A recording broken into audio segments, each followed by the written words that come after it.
Let's look at the Insta360 One X, which is a step up from the other video, the Insta360 Nano S. But before we start our video, don't forget to hit that thumbs up button and also give us a thumbs up if you like the video. That supports the channel and also helps us give you more information about technology that's out there today. This is a general picture of the control side of the camera with the 2 button controls and the display screen. And this is the front of the camera. This consists of the lens, the battery door, and an indicator light. This is the back lens, the control display, the shutter button, and the menu button. The underside of the camera has the mount screw and the micro SD card slot, as you can see in this picture.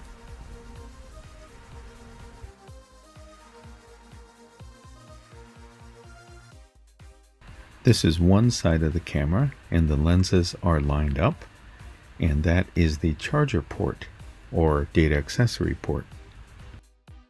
This is the battery door on the other side of the camera, where you can switch out between different batteries. This is one very important accessory to get that came in my set, is the lens protection cap that snaps on the camera and protects the lens on both sides. This is the short selfie stick, which also unfolds into a miniature stand. This is the top camera mount of the short selfie stick. This is what the short selfie stick looks like when the legs are folded together. This is what the long selfie stick looks like when all the extensions are collapsed on each other.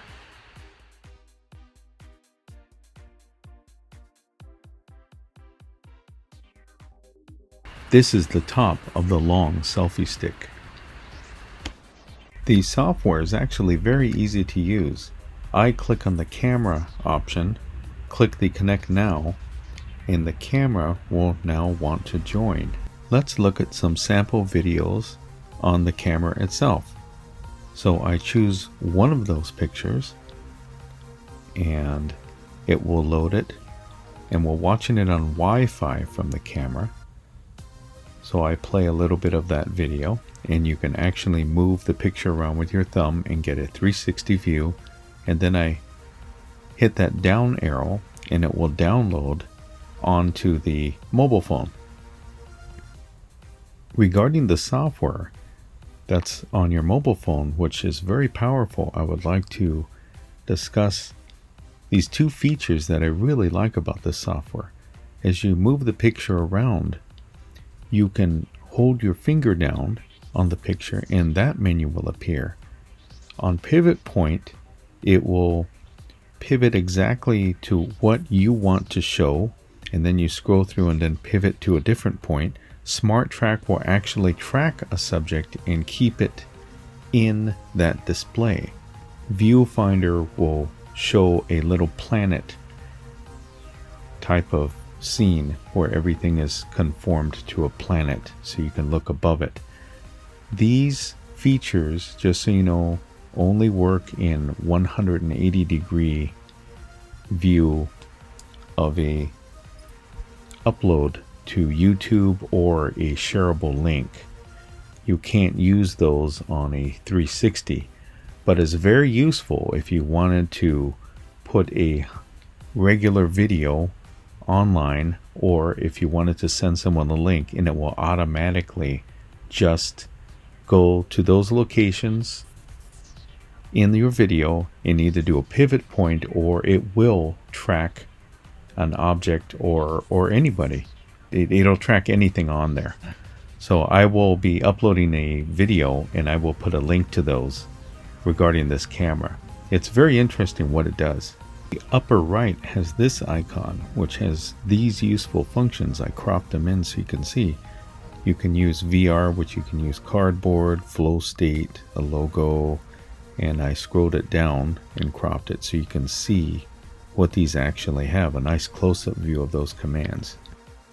So if you hit the arrow pointing up icon, you get this menu, which I use the link in the album a lot, and album will send it to your phone as a movie in 360-degree format, and link will do exactly what the other program did on link. If you look at the Insta360 Nano S, it's exactly the same format. It'll send a link and you can send that to people.